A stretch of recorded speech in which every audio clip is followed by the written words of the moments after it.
So if you will fall down beam, you will not survive. You see the salmon? It's a big salmon. It will follow you.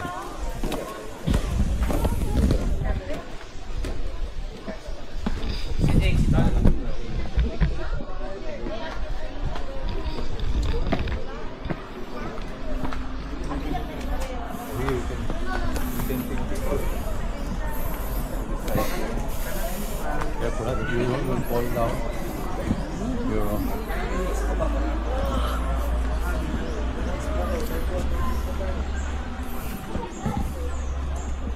Careful with your just one, not too full.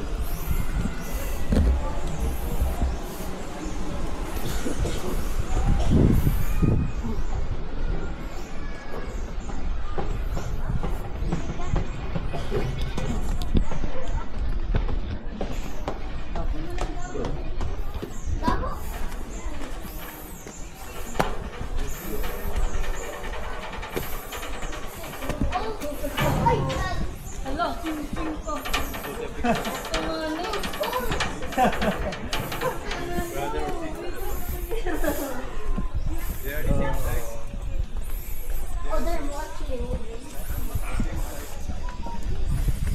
How do I improve my camera? Touch it. Touch it, no? I don't know. For me, I had a thing that said like I had 3 options: improve quality or balance. Come here. Speed and quality. Balance. Improve speed. Oh, there's one. There's one that's not in the water. It's just chilling. Ato man o, ching damo. Legi do. Yeah, Singalit na ako. Ching, come here. Wait, I'm looking. I'm trying to picture. I can't picture. Pwede magsirong ching. Ito, kung di ka kapag ching. Patay ah. Patay ako. Ito pa.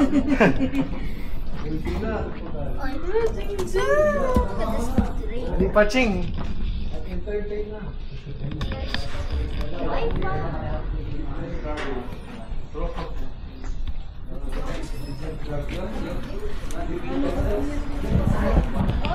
just did the promo thing. I just have to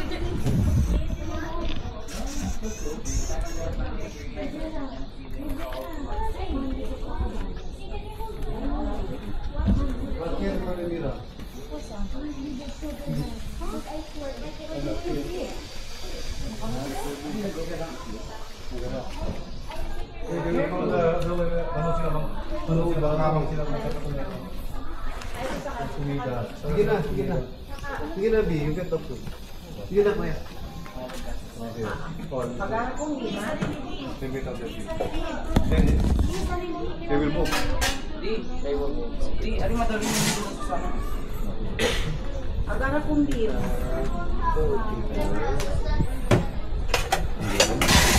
So just be sure don't drop them on the water here lang sa Okay, this one you might wave it to get their attention. If they're not, disregard. Just drop You them. just. They're on yellow. They have been waiting. Keep chicken. Oh, they're not moving. Oh, it's moving. They're not moving. Oh, they are. How come they're not moving? Oh, they're slowly. They smell. They smell. And the one's coming now. And the winner is... Crocodile. Crocodile. Moving na.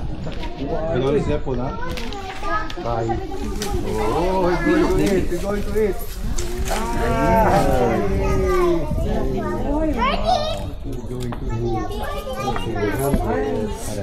Just swallow the chicken. I was waiting for more than 4 pa. He's waiting for another 100. No. What about the others? Should give him one. Oh. Bell, bell. Uy! Ay, gumalaw siya. Uy! Ah, yan. How did that crocodile just open his mouth?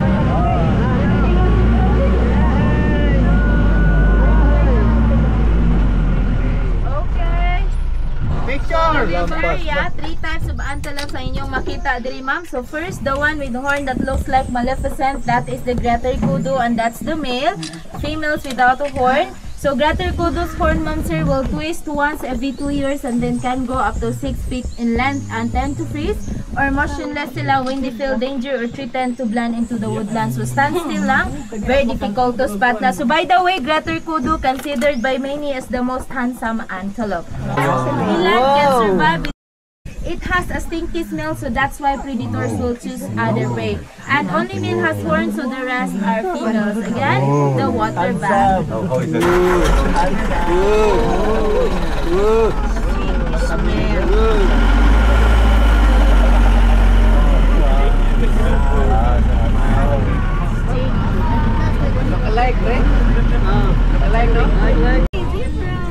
Okay, everyone, we have the highlight here in African Savannah, the zebra. So, ma'am sir, zebra is black in color with white stripes. So, unique ilahang stripes like our fingerprints. There are no two animals having the same pattern. And ang zebra, when they're not eating or traveling, they will take that opportunity to sleep. And in fact, the zebra, ma'am sir, will sleep standing up because they have lacking fluids. And they can run 65 kilometers per hour.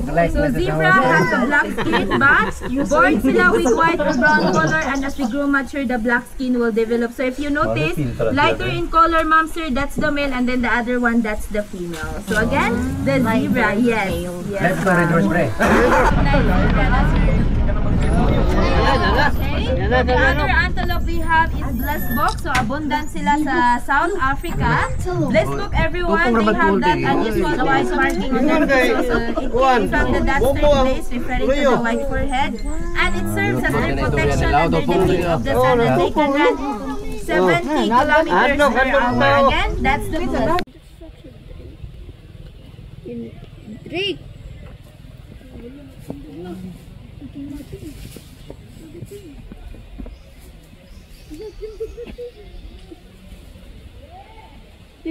It's trying to cover its up.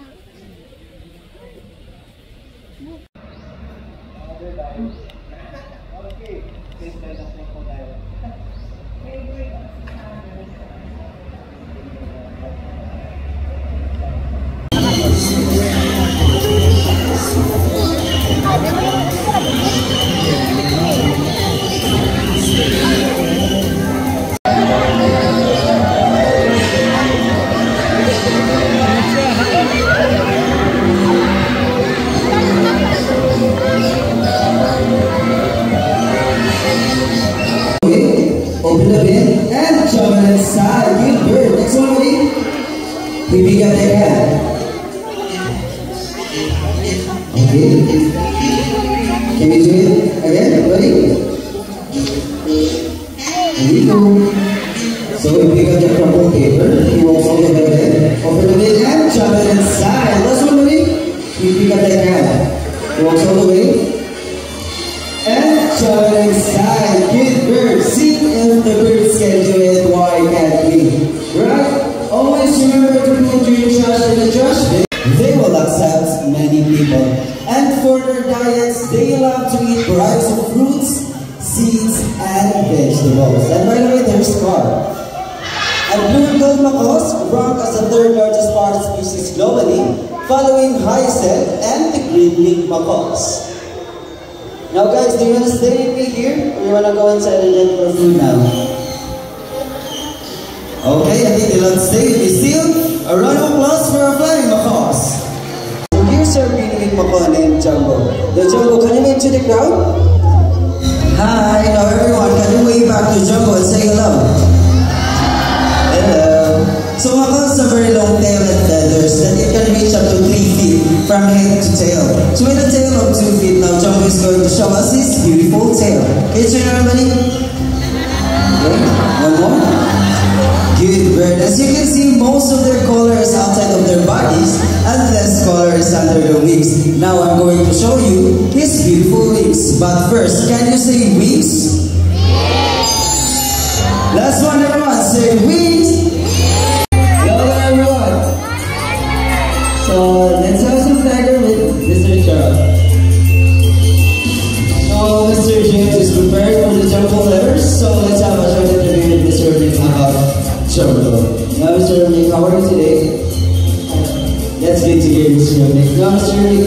first question about Jumbo.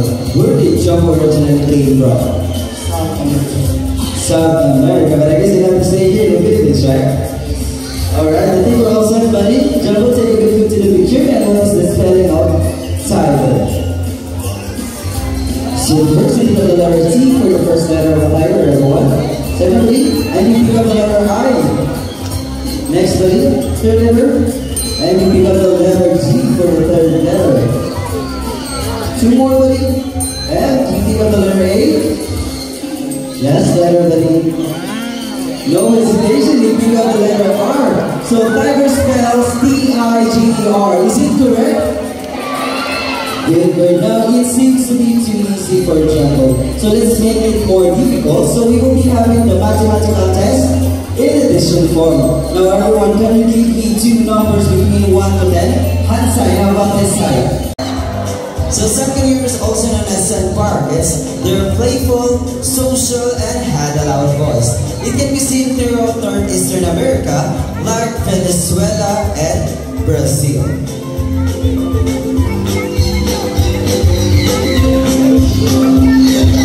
Alright, so thank you so much, sir. So 7 years are monogamous, meaning they only have one partner for all that time. So with your partner, guys, that's the time they will find another meeting partner. They're also monomorphic, meaning both male and females share the same physical features. Alright, so thank you so much. Everybody's on the job. Alright. So Jack passed out to the first one, you go to the second one, and you pass to the third one. Is that safe, everybody? Last one? Okay, last one. Good, Jack.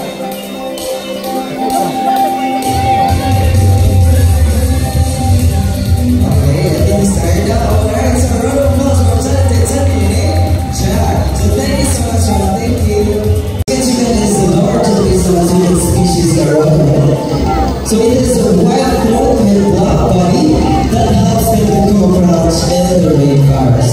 Now Mr. Dominic is out full of food. He will try to choose the Mr. Board and let's see how Mr. Board will do this at catching. Good catch, baby. Alright, Mr. Board has one. Good catch. So as you can see, they have a large and colorful beak that's very heavy, but in reality that is extremely light. Because that is made of protein and keratin, just like our hair and legs. So,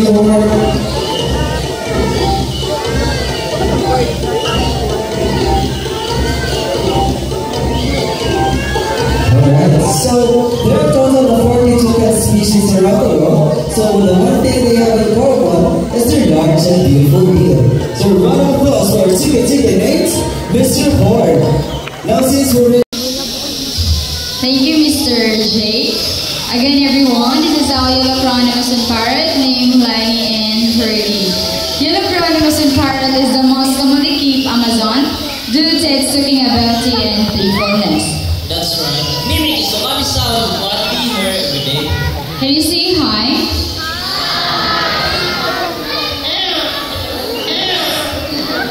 They can mimic different sounds of animals, just like a rooster, a cat, and a dog, and also mimic a telephone ringing and a whistle.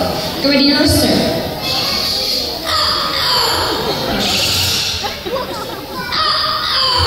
How about a cat?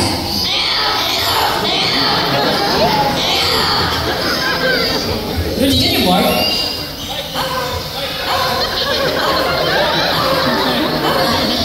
Okay, telephone.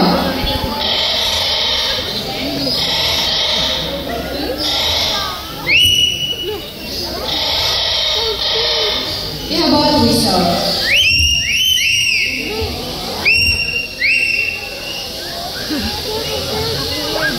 I'm sorry, Lani, they love to sing, but before singing, we need to have a warm-up.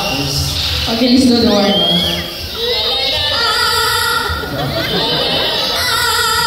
How about the first song?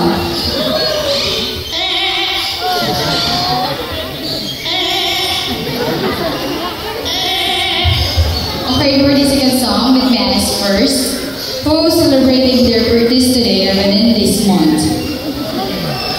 Okay, hi, happy birthday and listen carefully because Lani and reminder they will sing a happy birthday song. Everybody sing happy birthday.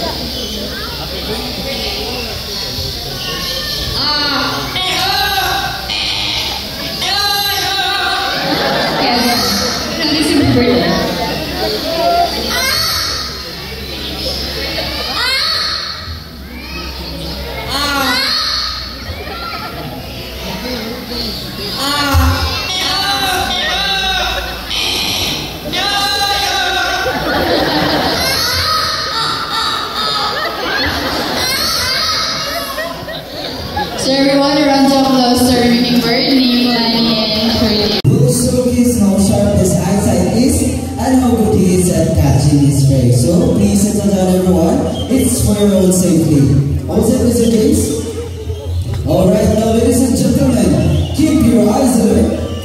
Wait for a while, okay? Keep your eyes alert for our Filipino eagle named Hunter.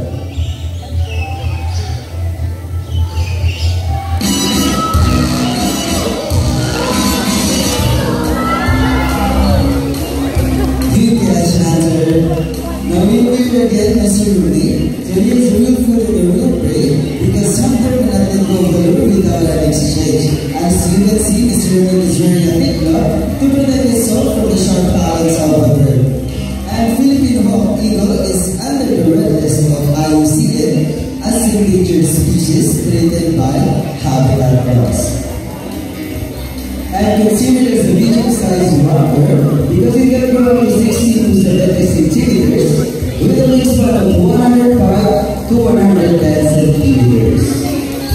The round of applause for the Filipino Hawk Eagle named Hunter.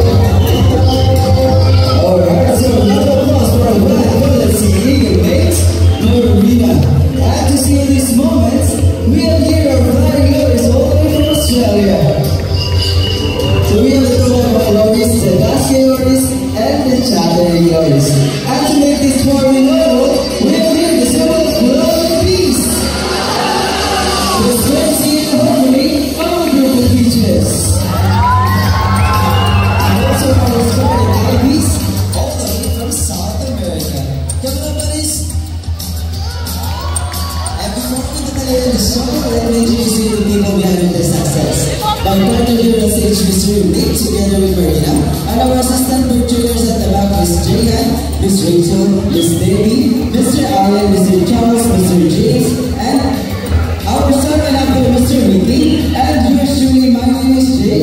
Thank you so much everyone, I hope you enjoy the show. Just says on the sign says white tiger, not just tiger.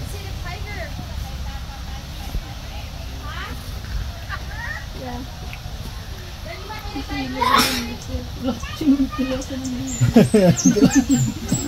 on, let's see the tiger.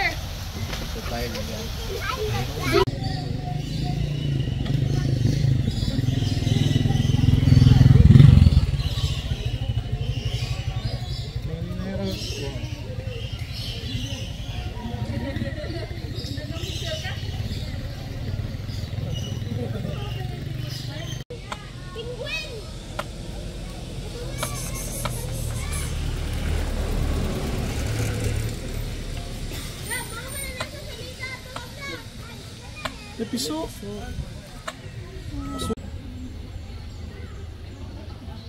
Dali pa. Para pa nga ni kami nagkatunga. Balik mabutan na lang kami. Turang butan. Look at that next one. Sino nagpitin na mo?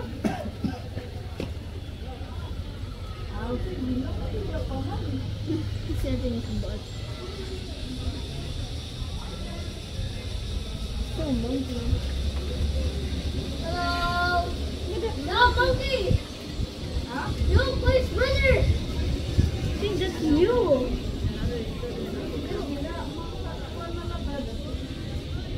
Gimana makan dia? Alam ko, kinuha ko yung urang ko tayo. Okay, ching-ching.